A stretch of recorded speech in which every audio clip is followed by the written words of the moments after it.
Good evening, ladies and gentlemen. Data here with a little late night DataCast here on Friday, February the 24th. Now technically less than 1 week away from the NHL trade deadline on Friday, March 3rd.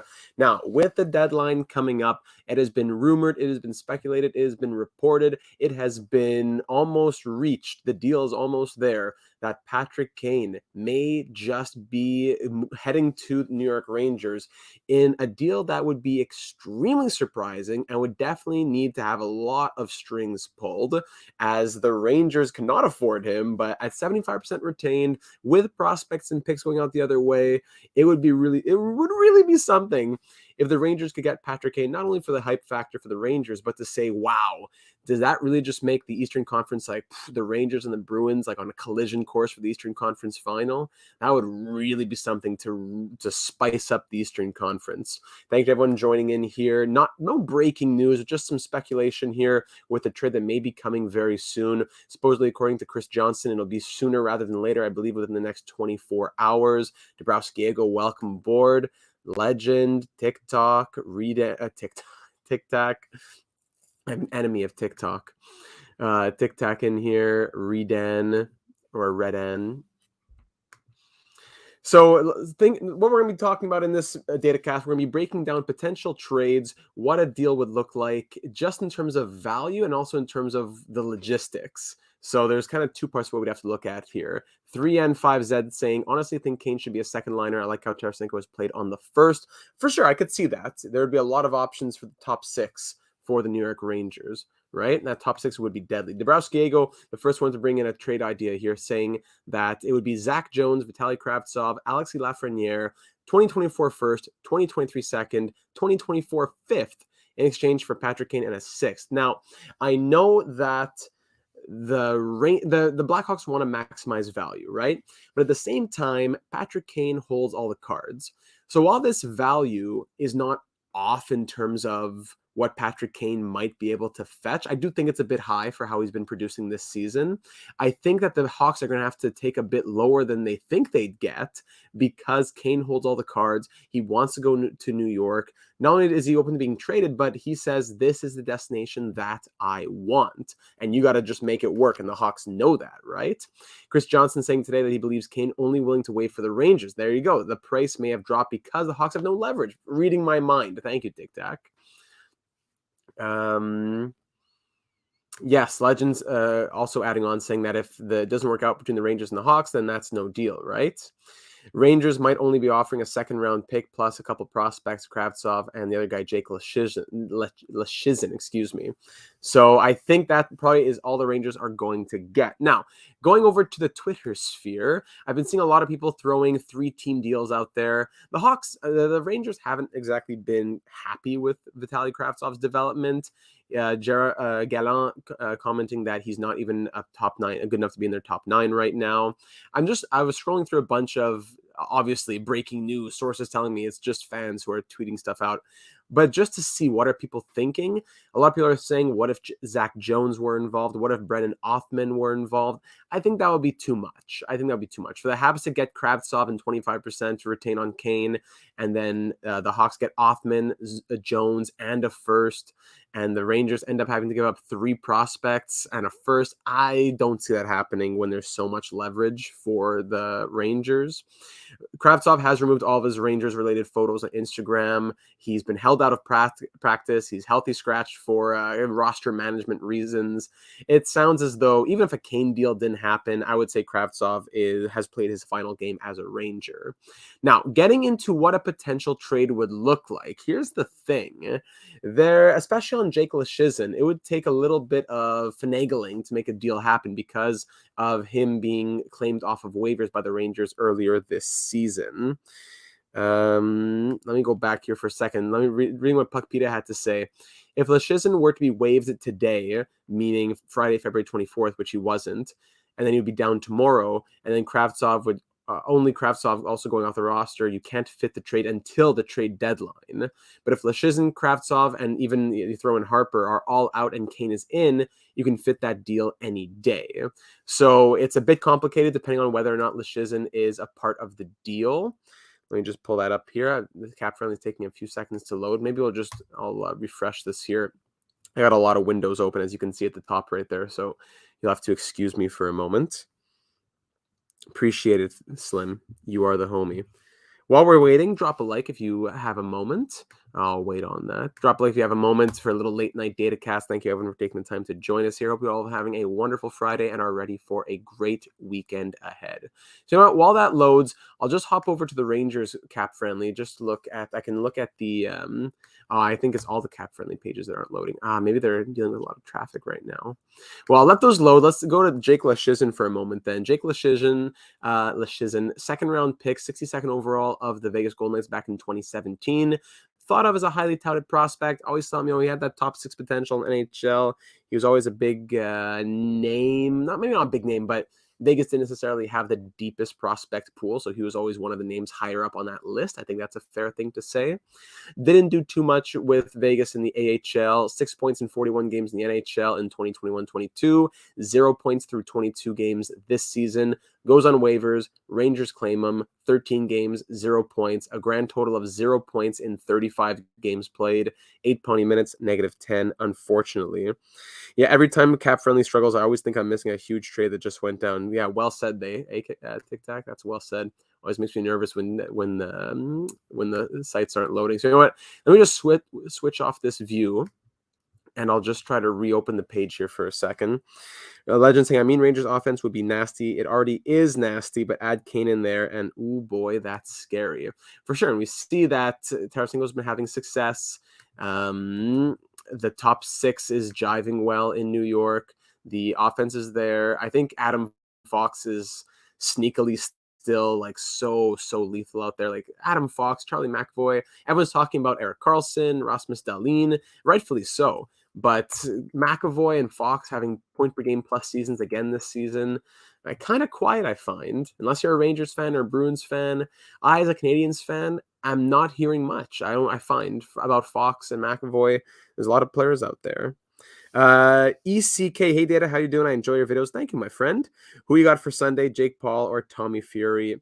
I don't know much about boxing, but from the little that I do know, I would think Tommy Fury, unless it's just rigged. That's what I would think. Thanks for the support, buddy. 3N5Z, do the Rangers go from 2 firsts this year to 0? That would be interesting as well, right? They had the 2 firsts. It was okay to part with one of them. Do they want to part with 2 of them? That would be the big question, right? They lost their first, and now they still have Dallas's first. Exactly. I wish I could pull that up. I apologize. It's not. I guess I don't need to apologize on Cap Friendly's behalf, but I do apologize for the viewing experience here that the Cap Friendly websites are not loading. So let me know your thoughts on potential Patrick Kane trades down here in the comments. I'm just going to keep trying to reopen the windows while I can. Yeah, and that's a good one too from Slim here. Vince Dunn also having an elite season right now. So I could tell you in theory without showing you on paper, I think that a trade at the moment, the Minnesota Wild, the Vancouver Canucks, the Montreal Canadiens, all teams that have said we are open for business when it comes to retaining salary. So I think any of those 3 teams I am 100% certain that a team will have to retain on Patrick Kane. And I'm quite certain it'll be one of those 3 teams that would say, all right, we'll retain, we'll do it. And they'll probably get a 4th or a 5th round pick back. That seems to be the going rate for anyone that gets a contract at retained 50% on top of a 50 that's already been retained. Patrick Kane costs much more than Bo Horvat was costing this season. Not Bo Horvat. I'm thinking Tarasenko and what's the other trade I'm just thinking? Orlov, right? They're making a lot more.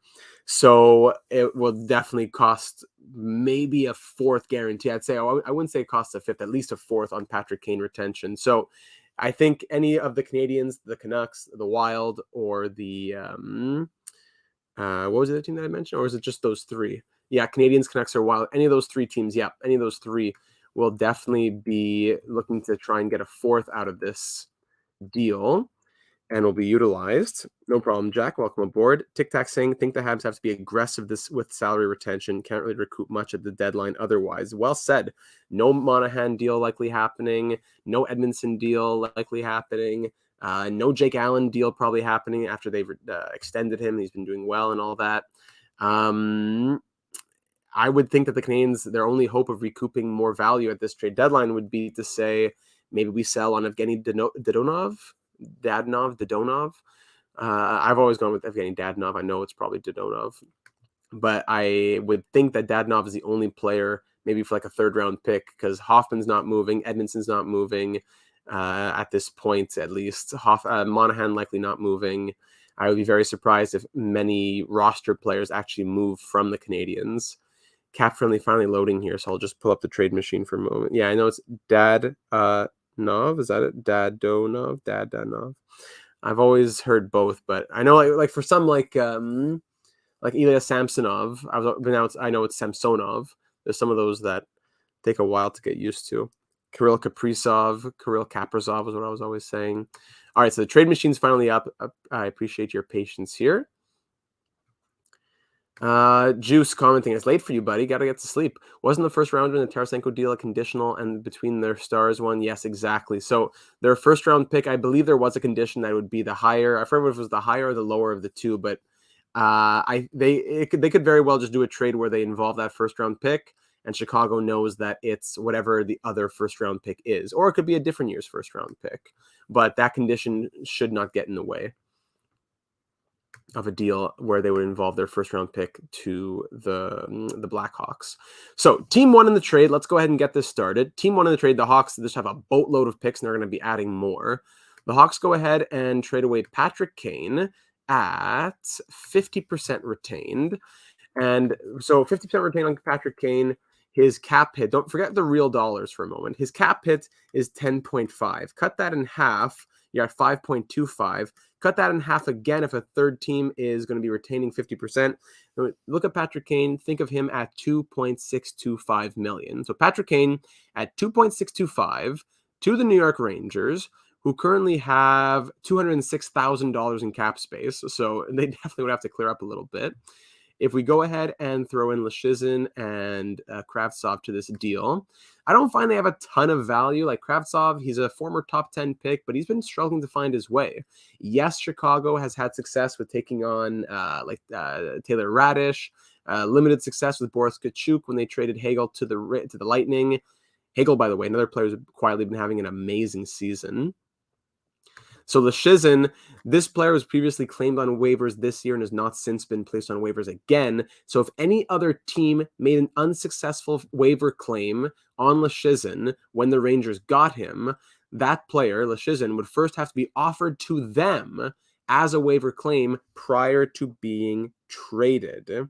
So that's the issue with Jake Leschyshyn being involved. And again, not a lot of value here. Like the Rangers, they would still be hanging on to Jones, to Othman, to Kakko, to Lafreniere. I could see another piece being involved here, whether it be to the Hawks or to a third team. I'm not sure if Kravtsov, Leschyshyn, and like a first move the needle enough. So let's say we throw in Dallas's first, or whichever the other first would be. They throw in a second in 2024, perhaps, and maybe another prospect goes in the deal somewhere. And then the third team receives a pick. Let's say the third team receives a 2025 fourth, let's say. So the Rangers in total will be giving up a first, a second, and a fourth, let's say, along with a couple players, and maybe a bit more for Patrick Kane at 75% retained. And even then, it would be tight, right? With cap space, because I can't put him at 75% retained. Yeah, that's an odd one, Tic Tac. It's I don't think it comes up too often. Usually waiver claims players go back on waivers or get used. I don't think they often get involved in trades and then need to be put back on waivers for that reason. I don't think that happens too often.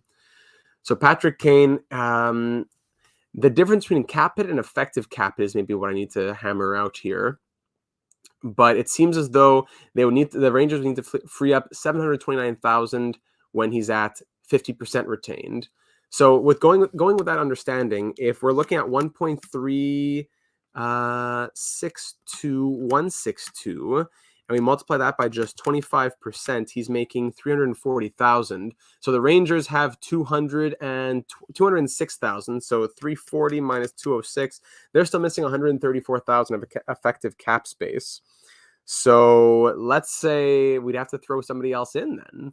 Could it be anyone in, like, let's say, yeah, Ben Harper was mentioned, eh? Could it just be a roster spot player? Is it just going to be a paper move type of thing, like just a contract, here you go? Or would it be, no, I want actual value. I want you to add in a Matthew Robertson, a Zach Jones, a Brendan Hoffman type of thing? Because if Hoffman were to be added to the deal, now it works, correct? Or no, it doesn't, because he is, what's this called again? Waiver exempt? No, that's not what it is.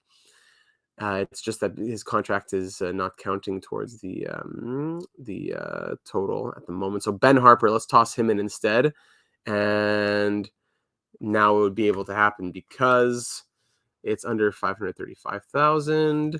The effective cap hit 1.362162 multiplied by 75%, excuse me, by 25%, 340,000.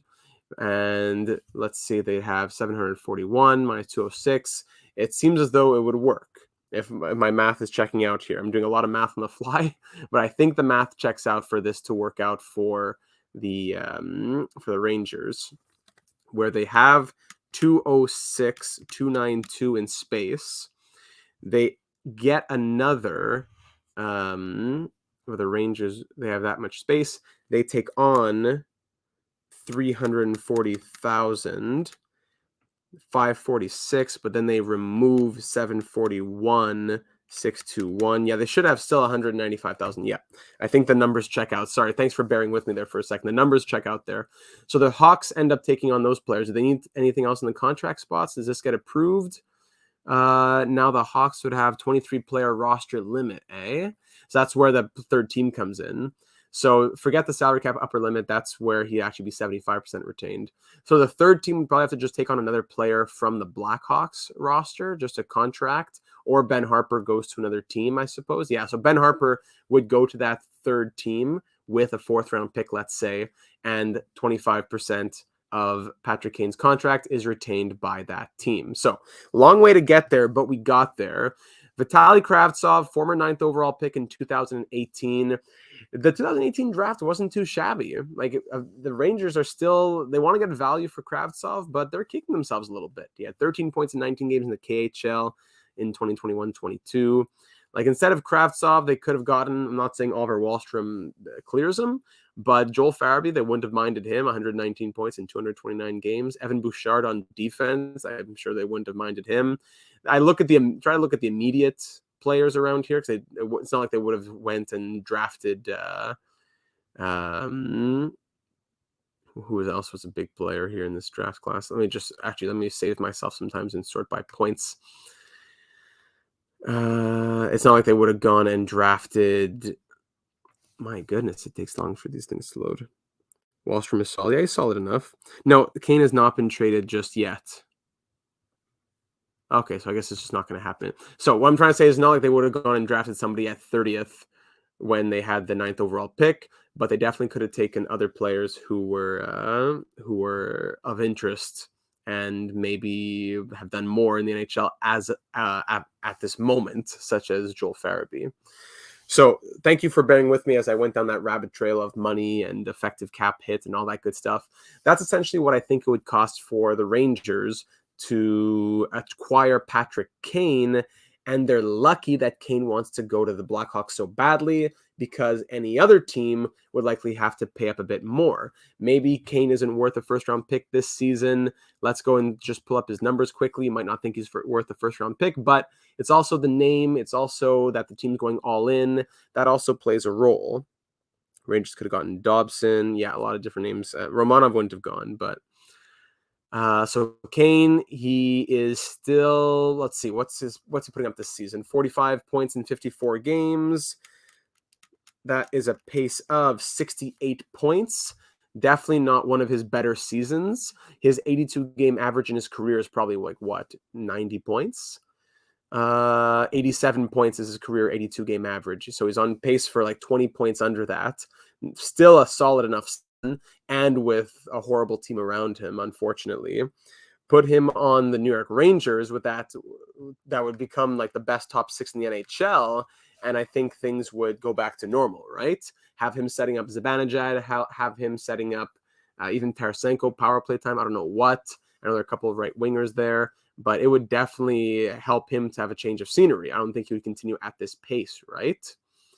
I know this is about Patrick Kane, but what are your Timo Meier theories if he does move? I think it's going to go down to the wire. I think the Sharks are playing a bit of a dangerous game. I know they are the ones who hold the cards, but they are playing a dangerous game right now because it's gonna go down to the wire if they want to get exactly what they're looking for, and they're toying around with some different various offers.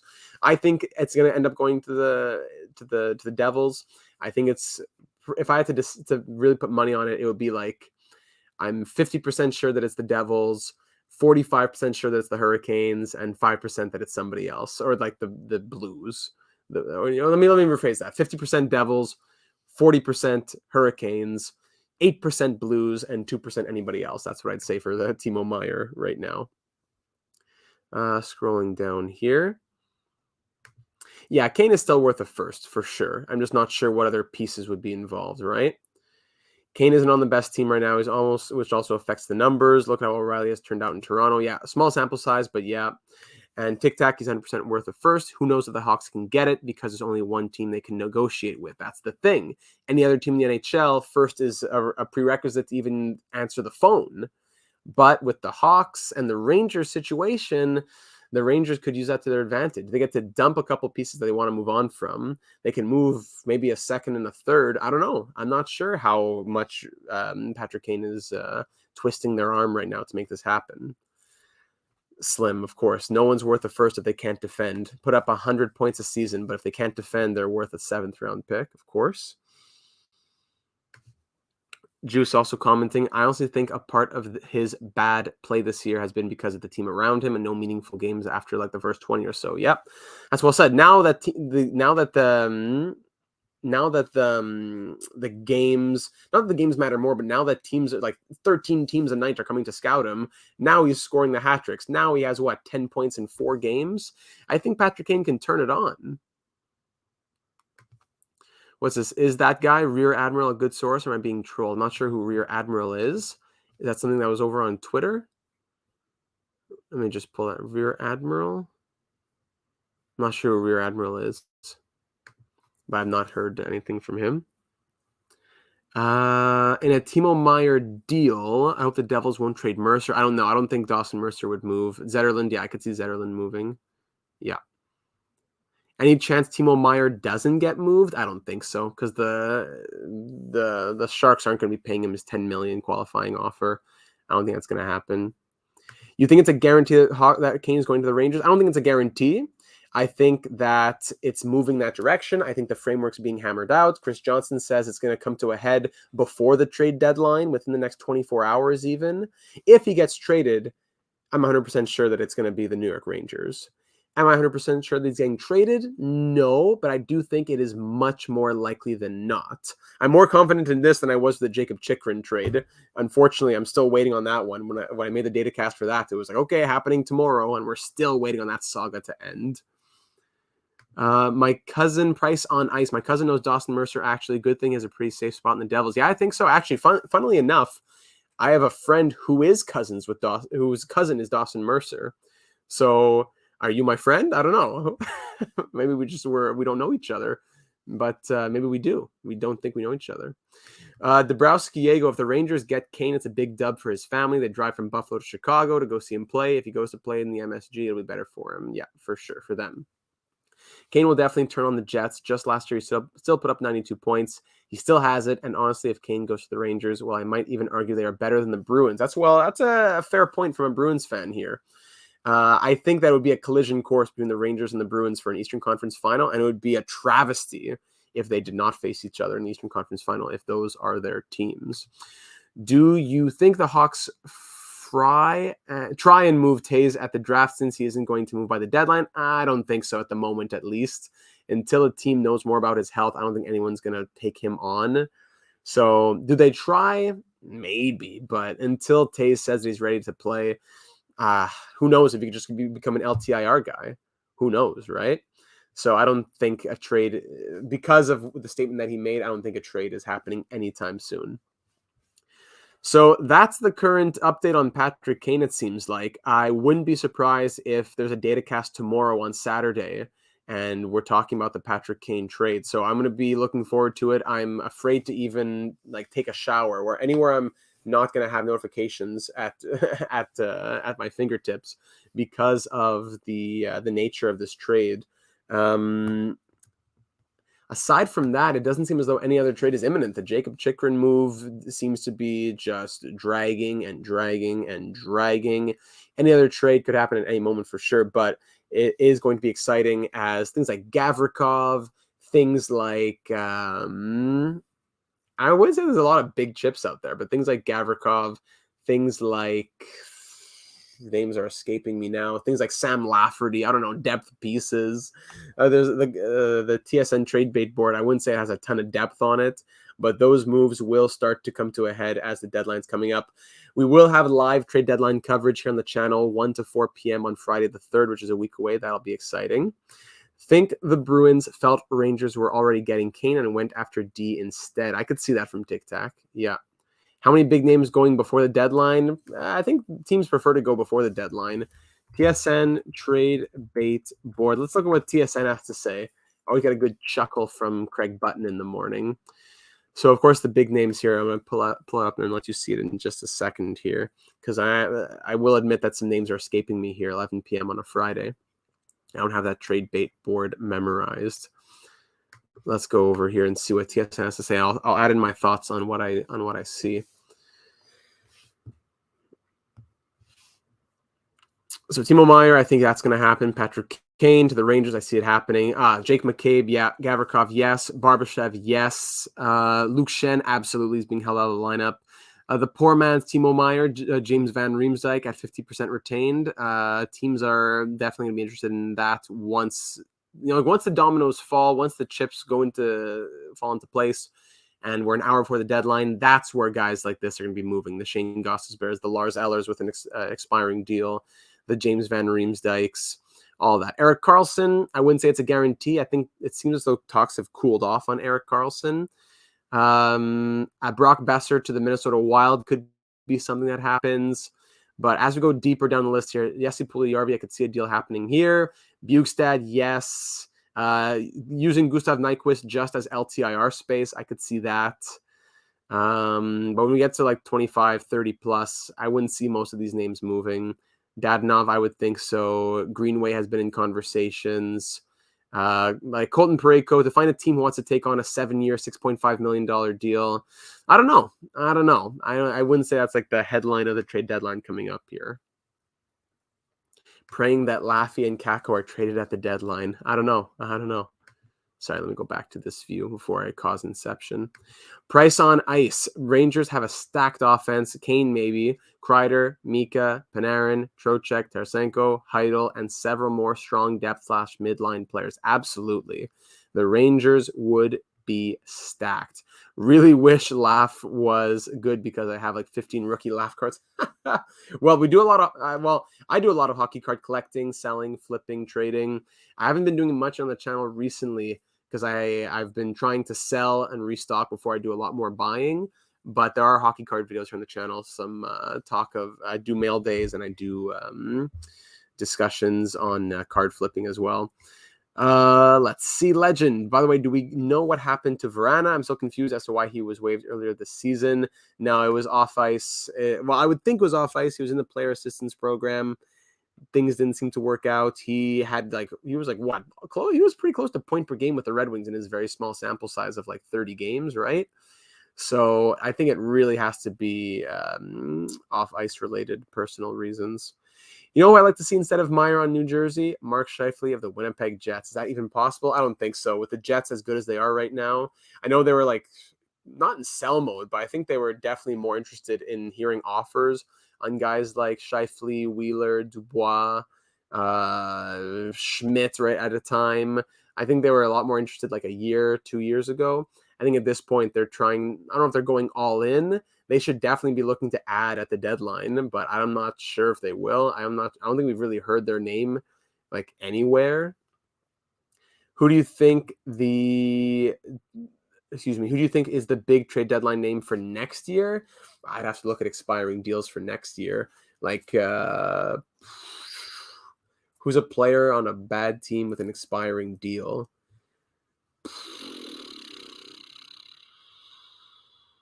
Maybe if Jake Chychrun doesn't get traded next year, his contract will be an expiring one, right? And when's John Tavares' contract up? Maybe Austin Matthews? I don't know. I'd have to look more closely at that one. Do you think Puljujarvi gets traded? He's been in and out of trade talks according to Finnish media. Apparently the Oilers are thinking about not trading him. I would hope he does get traded, Alec Puljujarvi, and I think that the biggest thing that the doctor ordered for him would be a change of scenery, right? Random, but Raphael Harvey-Pinard has been one of the most surprising players in the past weeks, from AHLer to 10 points, 7 goals in 13 games. Yeah, his YG, I don't want to say the word, his YG hockey card, just in case, his Jean Loup, in case of filters or whatever. But that card is it's going for like $20, $25 right now, when it was going for a couple bucks not too long ago. Adam Henrique, Austin Matthews. Yeah, that's true. Chychrun has 3 years remaining. I thought it was 2 years. One more after this one. Yeah, my apologies. Yeah, that's true. I'd have to take a closer look at that one. Who knows? A lot of the names on the trade bait board right now, I don't think, they were names that we were talking about last season. I don't think many people were talking about Erik Karlsson last season. He exploded offensively. Now here we are. I don't think a lot of people were talking about Patrick Kane, because at this time last year, the Hawks still had DeBrincat. They still had Kirby Dach. They still had Hagel. They still looked like a young team that could hopefully compete a little bit more. Seth Jones just coming in this next year. So the names change pretty fluidly. So I wouldn't want to say anybody that will likely be a hot button topic for next year. How do you think the Bruins will re-sign Pasta? Feels like extending everyone will be a real challenge this year. Absolutely. That'll be a huge challenge. I think they'll be able to do it. I think, Foligno off the books. I don't know if Krejci and Bergeron are off the books for good. They're looking to trade Zaboral and or Mike Riley. They should have the money to get it done. That's the thing, though. If they win a cup, do Krejci and Bergeron retire? Are they back for another season? Do they continue to take pay cuts? There's a lot of stuff that will hinge on this postseason run. Yeah, in Toronto, Matthews and Nylander both expire next year, so that'll be interesting. So I apologize if you're just here for the Patrick Kane information, as that's kind of gone. Hold on, Dabrowski commenting here. Kevin Weeks, what's in from Kevin Weeks? From Big Kev, reporting from the Arctic Circle. He's always all over the world. Tough news regarding Cole Perfetti. Yeah, so there you go.